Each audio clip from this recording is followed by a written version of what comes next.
Bonjour, je suis Cindy Charrier et voici mon index ABC. Cindy nous rejoint, installée sur les canapés pour représenter la Bretagne. Bonjour Cindy. Bonjour Marc. Merci d'être avec nous et merci de vous confier, en tout cas de parler de votre parcours de vie, de ce qui fait celle que vous êtes aujourd'hui et de quelle manière vous allez pouvoir accompagner ceux et celles qui en ont besoin. Dans votre titre, et on le voit sur votre fiche de production, il y a marqué donc énergéticienne.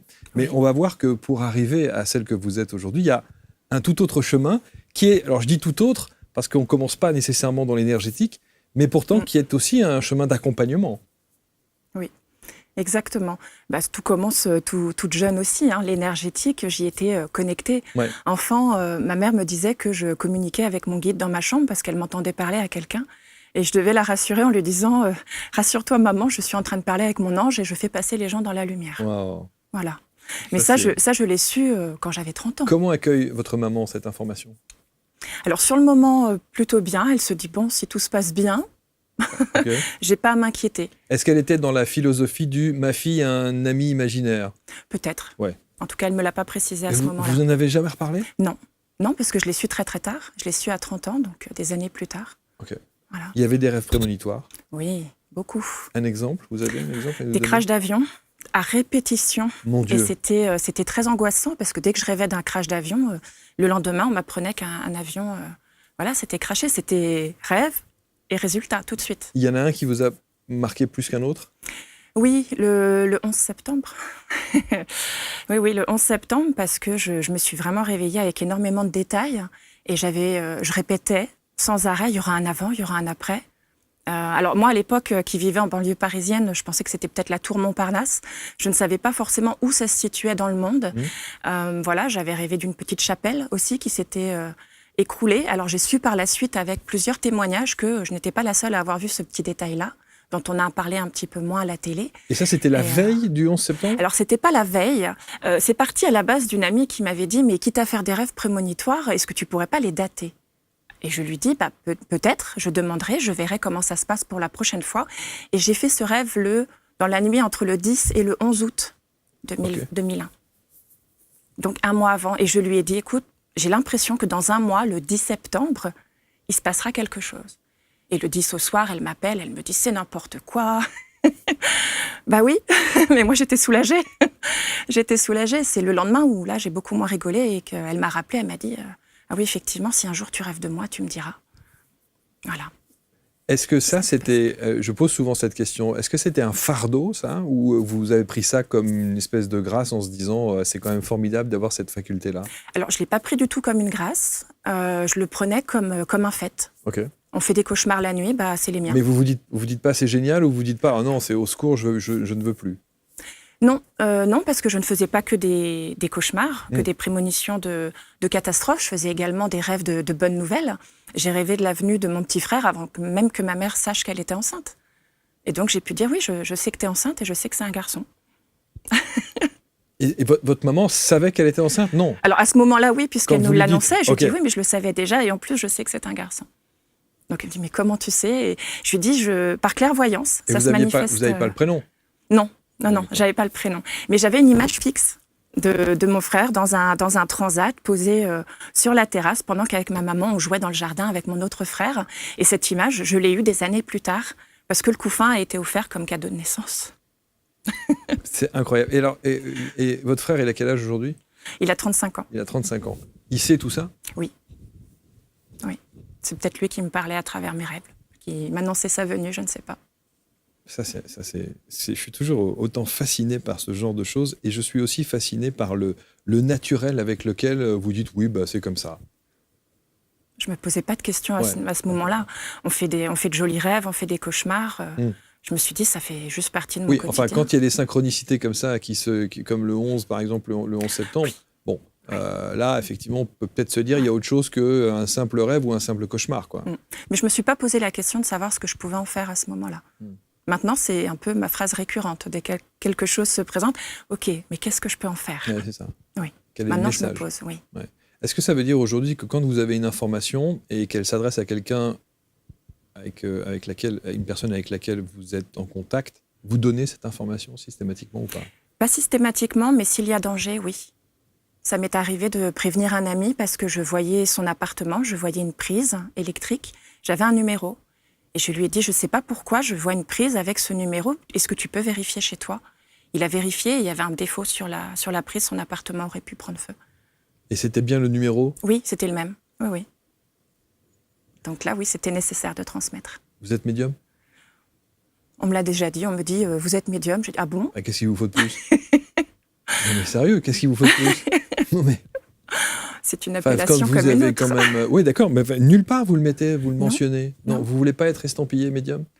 Pour moi, la médiumnité, c'est plus peut-être parler avec les défunts. Je le Ouais. personnalise comme ça. C'est mais- une forme de médiumnité, mais vous pouvez avoir une médiumnité tout autre aussi. Oui. Bon, enfin, peu Ah importe, ouais. ça, ce sont des étiquettes, mais c'est vrai On que est c'est d'accord. étonnant que... Voilà. On est Et d'accord. alors, vous avez dit une phrase en démarrant l'émission, je n'ai pris conscience de ça qu'à l'âge de 30 ans. Alors, ma maman me parlait de cet événement, de ce souvenir, à 30 ans.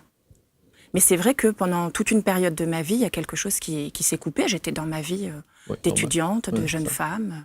Bon, et vous Voilà. allez faire tout autre chose, Oui, dans un accompagnement, parce que vous étiez déjà dans l'accompagnement, c'est que vous allez apprendre la langue des signes, Mhm. et notamment le langage, l'approche du vibratoire et le langage, ce qu'on appelle le langage non verbal. oui, Ça, alors, il y a une dimension plutôt scientifique qui est la synergologie, Mhm. c'est le langage du corps, Mhm. et ce que dit le corps, qui parfois aussi peut nous trahir quelque part, en tout cas trahir l'aspect extérieur que l'on pourrait avoir. Vous ne faites pas, ça n'a rien à voir avec la synergologie ? non, non. Non. C'est vraiment une association de différentes choses. Mhm. Et c'est parti de la langue des signes. Après, je savais que je voulais faire de la langue des signes depuis mes 10 ans. Ça aussi. Passionnée, je l'affichais à qui voulait l'entendre. Je ne savais pas quelle était la raison. J'ai cherché pendant longtemps. Mais oui, J'ai d'où ça pas sort trouvé. ça. On aurait pu se dire, bon ben voilà, peut-être que vous avez côtoyé quelqu'un, que vous avez été Pas du touché tout. par quelqu'un. Non, aucun membre rien. de ma famille. Alors peut-être que j'ai croisé des personnes sourdes et qui pratiquaient à ce moment-là, que ça m'a influencée. J'en ai aucune idée. Enfin, j'en avais aucune idée.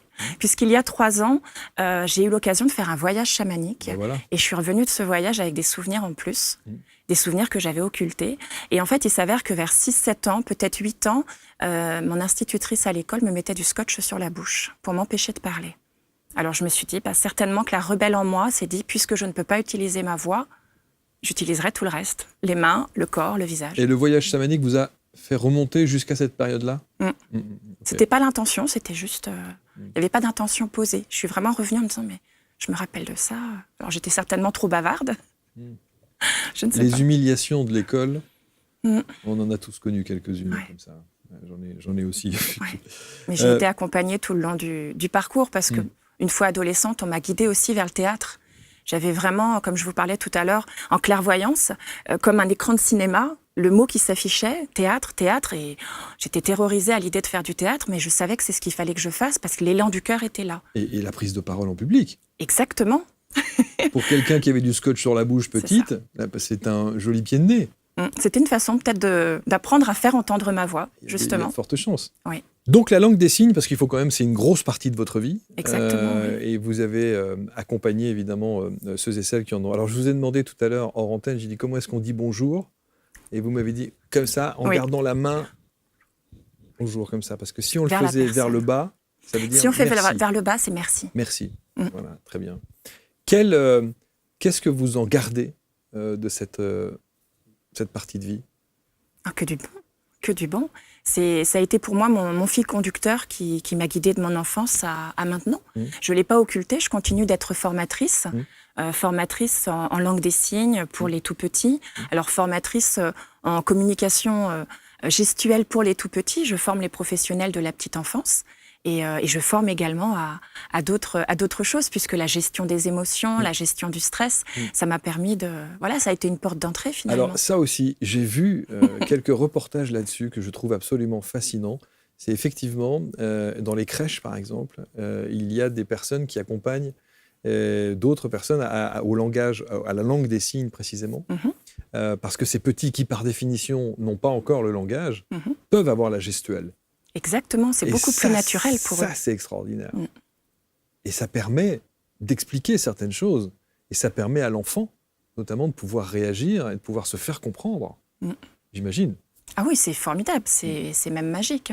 Je l'ai appliqué avec mes propres enfants et ça permet vraiment de limiter les pleurs, les cris, les frustrations. Ça permet à l'enfant d'utiliser l'outil qu'il a sous la main, qui est beaucoup plus naturel pour lui que les cordes vocales. Les cordes vocales n'étant pas terminées à la naissance, il n'a pas le bon outil pour parler. Donc quand bien même il voudrait, il ne peut pas. Alors que les mains, oui. Quand on vous écoute depuis le début de l'émission, il y a quand même un point central, un point névralgique, c'est quand même la voix. Oui. Il y a quelque chose chez vous avec la voix. Soit vous en êtes coupé et on vous interdit de parler. Vous allez évidemment ensuite former et vous allez être dans cette dimension de la langue des signes qui, par définition, la voix. Ok. Et aujourd'hui, vous parlez effectivement de cette dimension, vous parlez donneuse de voix pour une association destinée aux personnes aveugles. Là encore, la voix. Comment vous expliquez ça? Je ne sais pas. Et là encore, c'est un exercice avec la voix. On est d'accord. Ce sont des rencontres. Je me laisse guider par les signes de la vie, après la langue des signes, les signes de la vie, et ça se rejoint complètement.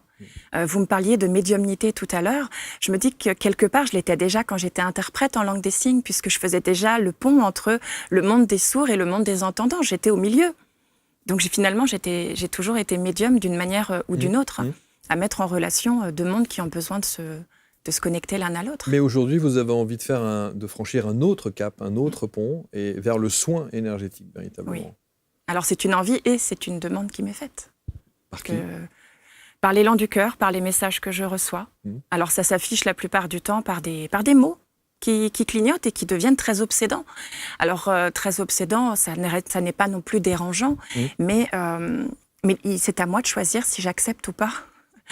Alors, non pas la mission, accepter la mission si vous le décidez, mais est-ce que j'ai envie d'aller dans cette voie, dans le chemin qui se trace devant moi, et est-ce que j'ai envie de le suivre? Et la plupart du temps, le bien-être qui vient avec ce mot-là me guide naturellement. Qu'est-ce qui vous plaît le plus? Qu'est-ce qui me plaît le plus? Qu'est-ce qui vous attire le plus? Qu'est-ce qui vous pousse le plus à aller vers cette voie du soin? D'aider, de soulager, d'apaiser, de contribuer, d'apporter ma contribution au monde. Ce que vous n'avez pas eu? Je l'ai eu par le passé, mais c'est une autre facette. J'ai l'impression, depuis que je me suis connectée aux soins, d'être pleinement moi.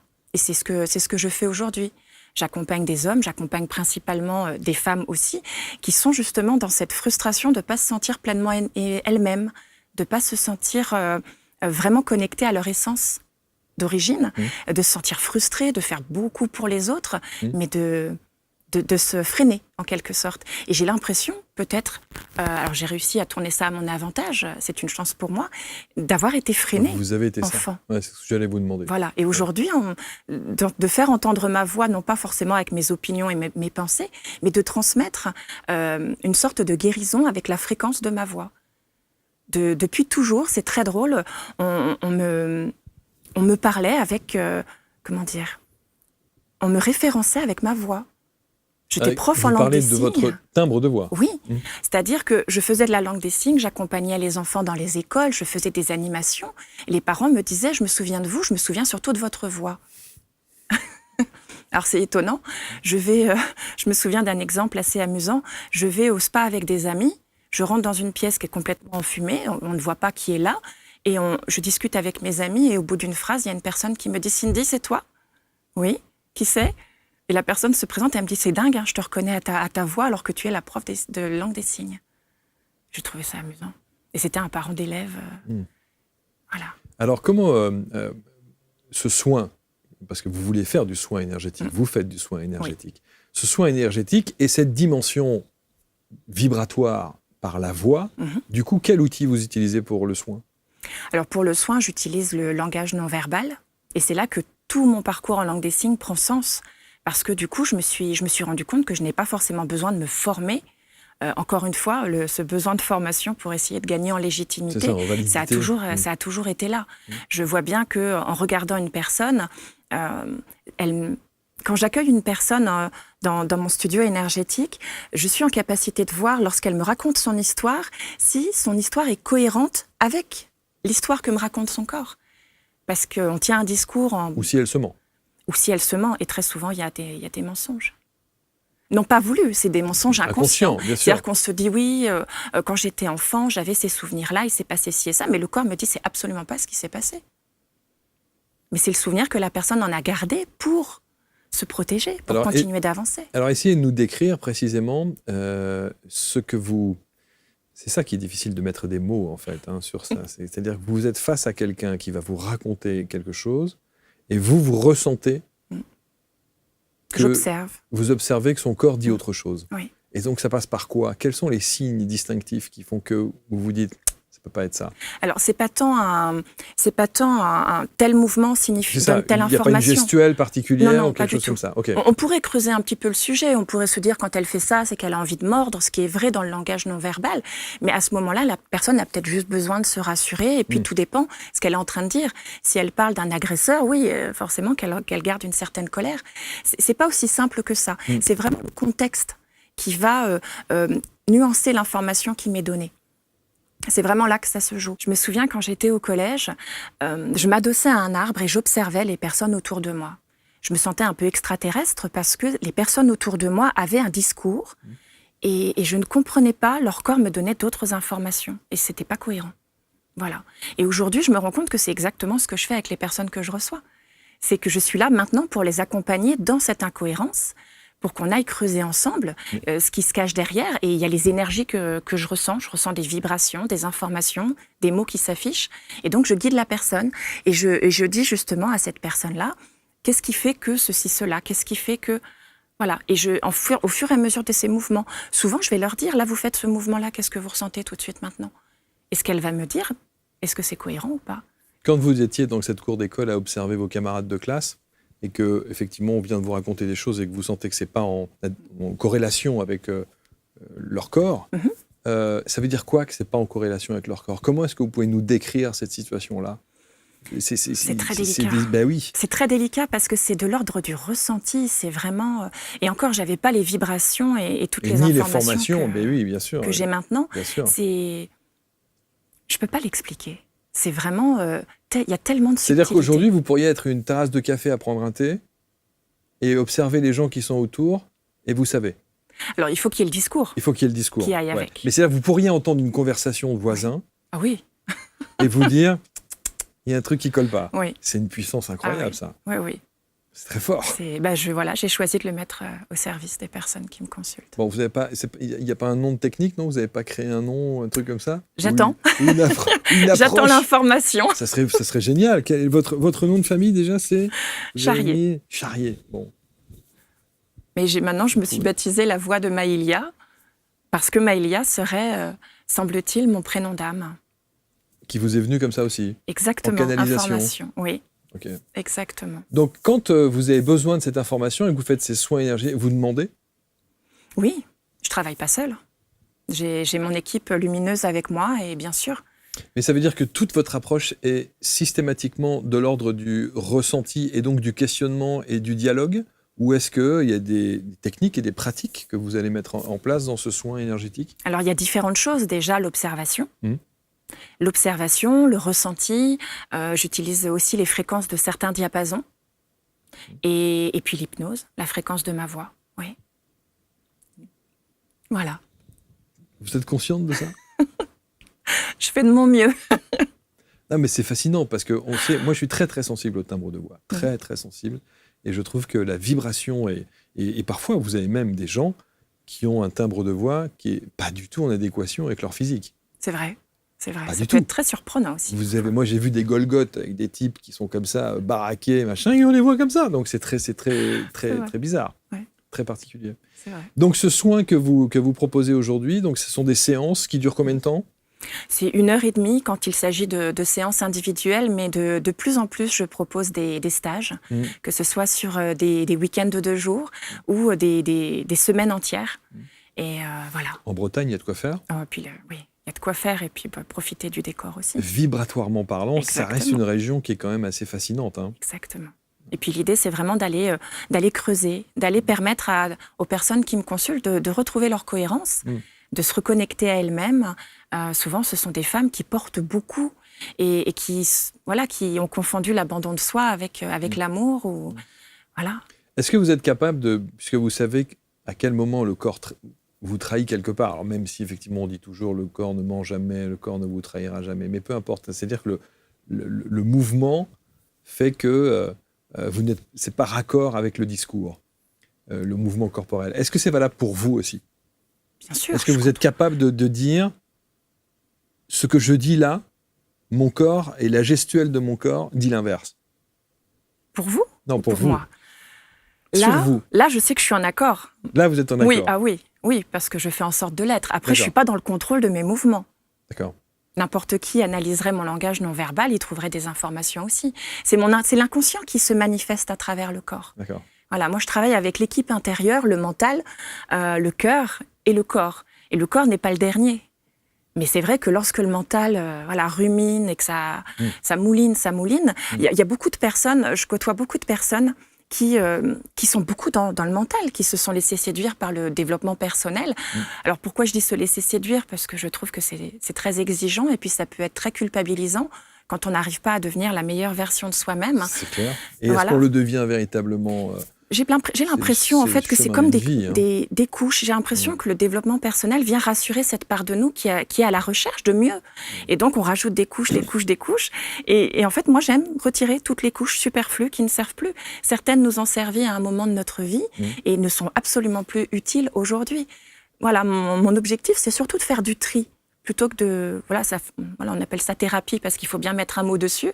Il faut bien poser des étiquettes comme énergéticienne. Mais j'adore retirer les étiquettes et de revenir à l'essence même.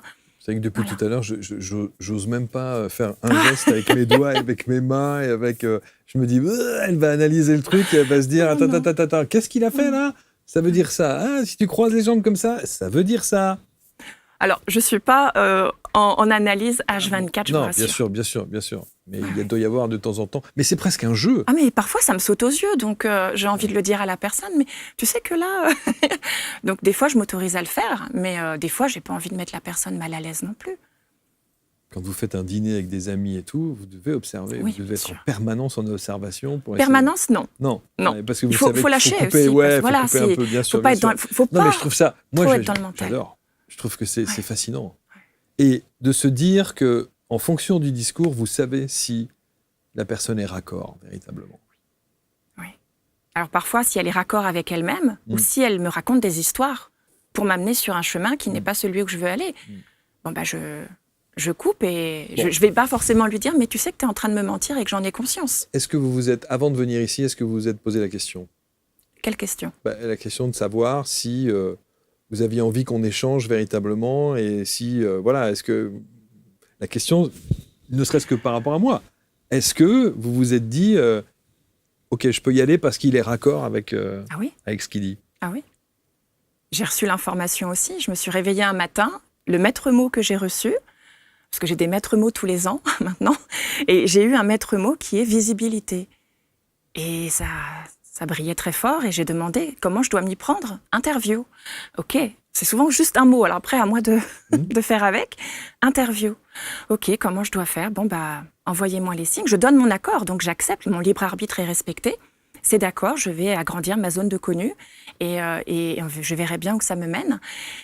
Et voilà, et ce qui s'est passé à ce moment-là, c'est que je vais sur les réseaux et je vois une personne de mon entourage qui organise à ce moment-là un concours pour gagner un interview sur sa chaîne YouTube. Je participe, mais désolée pour les autres, je savais déjà que j'allais gagner.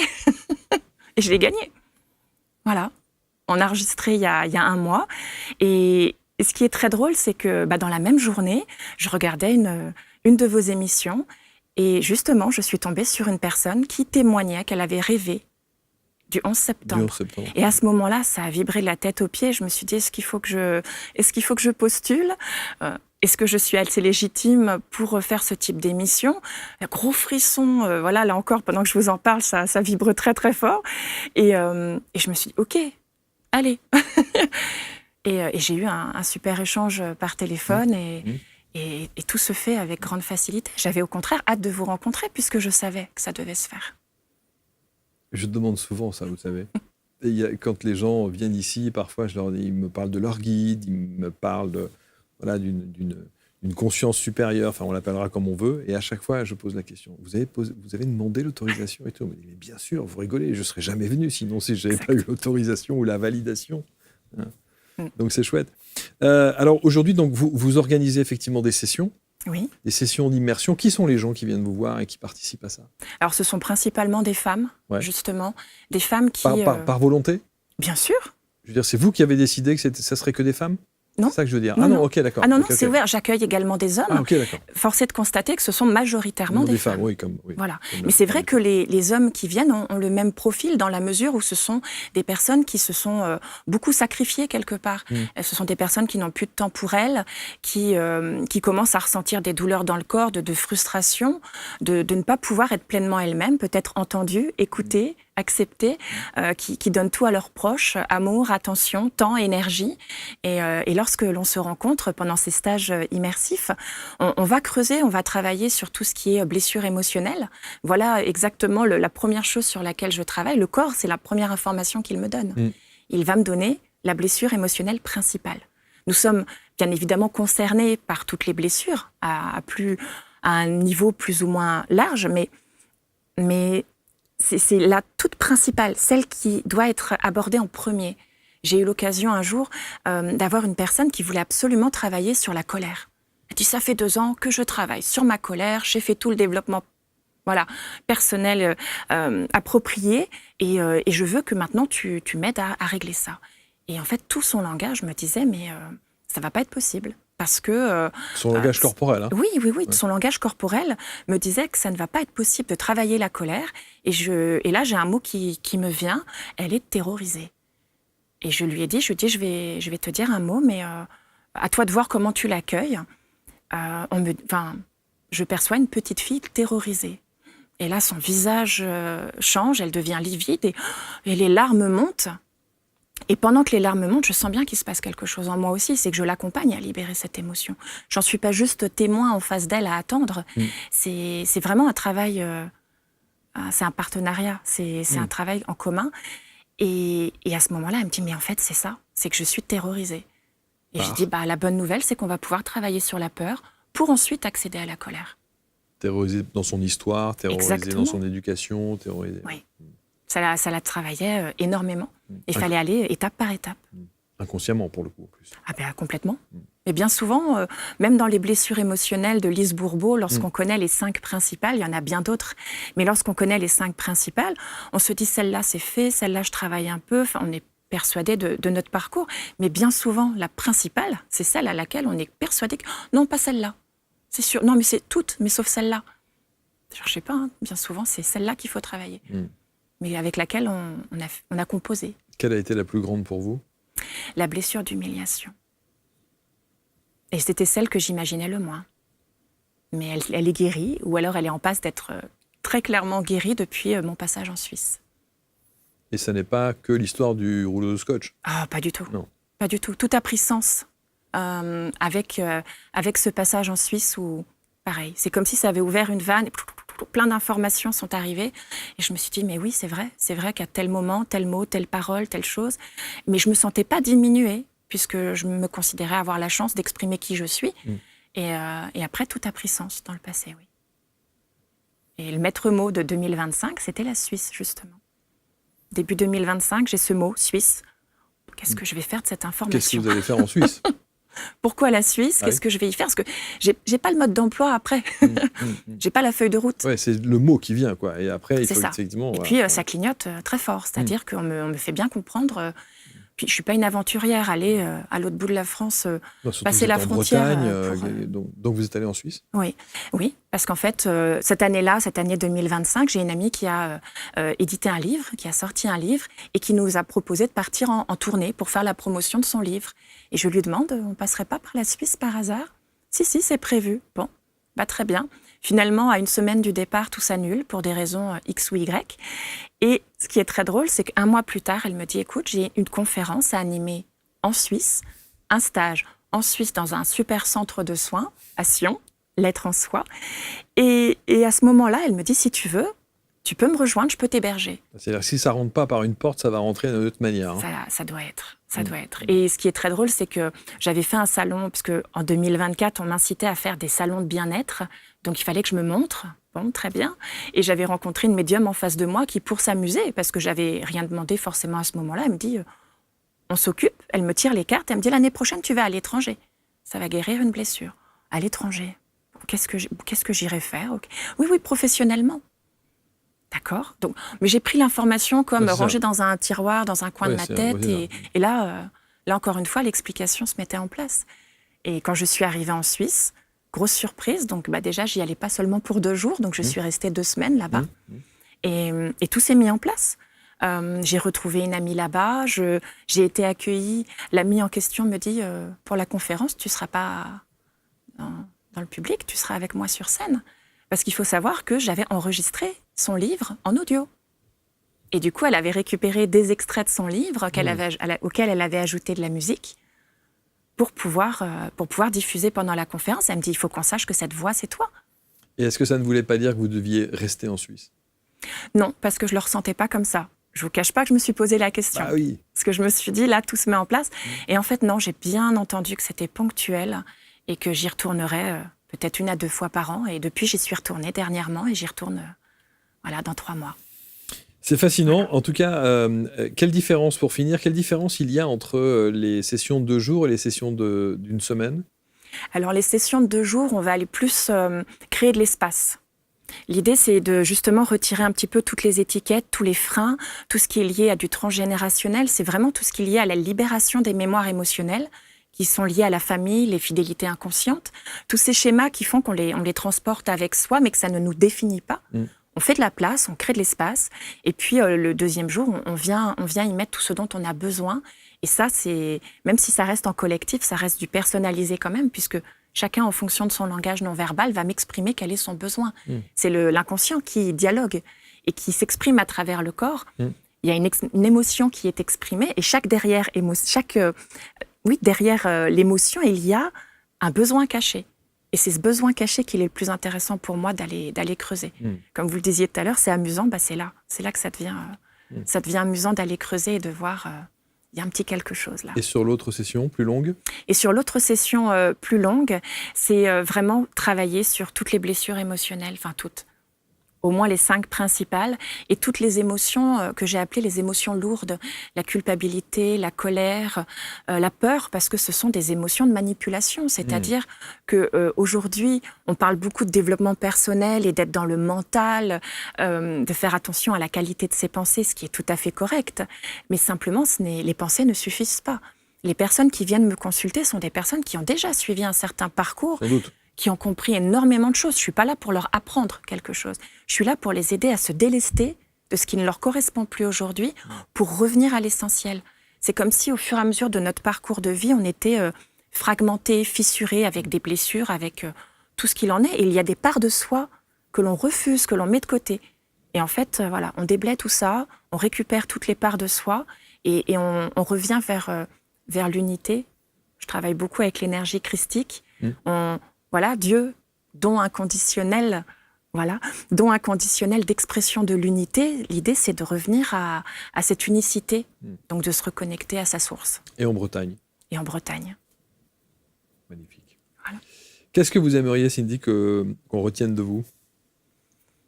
Je dirais mon authenticité et mon engagement à continuer à faire ce que je sais faire. Apaiser, soulager et libérer qui a besoin. Et de temps en temps, vous faites la langue des signes aussi pendant les immersions, de temps en temps, quand vous n'avez pas envie d'utiliser votre voix? Alors, c'est pas encore arrivé. Ah, ok. C'est pas encore arrivé. Okay. Mais voyez, mes mains communiquent de toute façon. C'est sûr. Oui, ça fait partie de moi. C'est un joli parcours de vie. Et encore une fois, même s'il y a des transitions et des phases de transition, il y a aussi une continuité qui est logique, quelque part. L'accompagnement, l'aide et d'être devenue formatrice. Et d'être devenue en plus formatrice. Ouais, par la suite, oui. C'est comme si on me guidait à m'exposer un petit peu plus. Et tout prend sens. Tout prend sens, mais on le comprend après. Voilà. Merci infiniment. On va mettre autour de la vidéo tous les liens pour rentrer en contact évidemment avec Cindy, avec son agenda également pour que vous puissiez prendre rendez-vous bien sûr, mais en plus que vous ayez connaissance des différentes sessions. Les prochaines, là, à l'heure où on enregistre, on est au mois de juin. Les prochaines, c'est pour le mois d'août. Pour le mois d'août. Pour le mois d'août en Bretagne et en septembre en Suisse. En Suisse. Eh ben oui, c'est ce que j'allais vous demander. Oui. Du coup, bah oui, vous faites. Ah oui. Exactement. Pourquoi je sens que la Suisse est un de ces quatre. Et là, je suis amenée aussi à proposer d'autres formules, à savoir une formule par abonnement pour permettre de toucher le plus grand nombre et que chacun aille à son rythme. Voilà. Donc ça, c'est la dernière consigne que j'ai reçue entre notre entretien et aujourd'hui. Et donc, je travaille dessus et c'est impressionnant à quel point je m'étonne moi-même d'aller aussi vite dans le contenu de ce qui sera proposé. Wow. Voilà. Bravo. Merci. Merci en tout cas. Bon retour en Bretagne, là où vous êtes si bien, à la fraîche, comme dirait l'autre. Et n'hésitez pas non seulement à prendre rendez-vous et à prendre contact avec Cindy, à suivre évidemment ses accompagnements et soins énergétiques et à commenter. Parce qu'on a besoin de cela dans le référencement. C'est important pour nous. Et puis de vous lire pour savoir de quelle manière vous avez reçu ces informations et le plaisir qu'on a eu ici à recevoir Cindy. Merci à tous. On se retrouve très vite pour un prochain Portrait Index. Merci.